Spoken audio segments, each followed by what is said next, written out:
this episode called The Big Wheel. And I wanted it called The Big Wheel because it's sort of a metaphor for the world, keeps turning. It's all about this bizarre relationship between one of our serial killers and one of his victims' son. The man that killed my mom. He stood right next to me. Happy birthday, Stanley. Came for the day, right, Vincent? Right.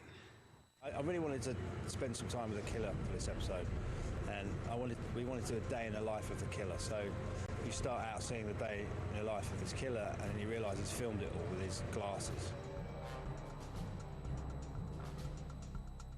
So everything for this killer, Vincent, is about what you see. So I play Vincent Rawlings, and he suffers from terrible anxiety. He suffers from an anxiety disorder, obsessive compulsive disorder. He used to live a normal life and work a normal job and stuff and manage his OCD and manage his anxiety, and it's gotten to a point where he's had to quit his job, and his OCD has taken over his entire life. He can't walk on cracks, and there's a multitude of things he has to do. Like he has to close the door twice, he has to open it twice. So when he finds that one of his victims' children is blind, he really just throws him, and he has to find out everything he can about the kid.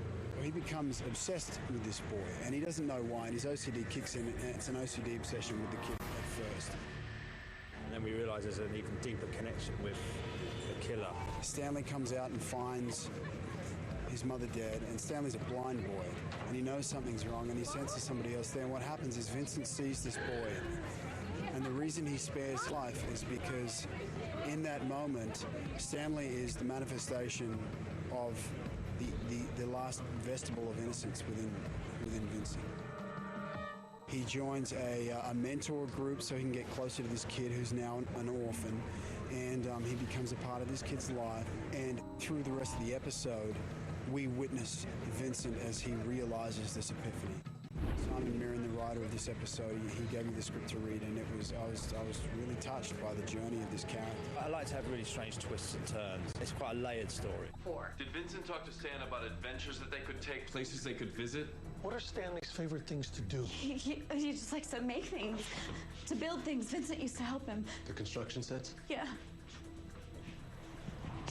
The FBI are now hot on Vincent's trail, and Vincent manages to get Stanley out of the house through the window, even though Vincent's injured. Are you okay?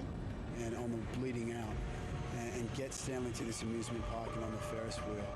Is it like the one we built? Is it? Vincent and Stanley have had this plan that on Stanley's birthday, Vincent would take him on a Ferris wheel, which of course will take us close to the stars, and perhaps he can reach out and touch the stars because he's always dreaming of the stars.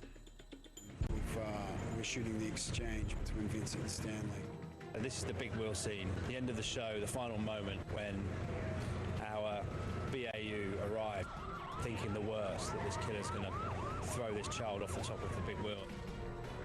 Vincent makes a breakthrough and is finally able to touch Stanley and hold his hand and tell him what he means to him. One of Vincent's final lines is he says to Stanley, you helped me see.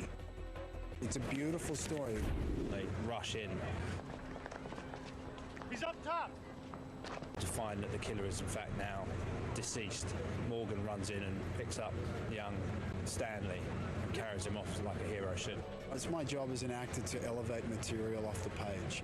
And this material was already right up there, so I kind of felt like I hope I can match it. And I think Vincent is going to be one of those serial killers we remember. And the big wheel keeps on turning.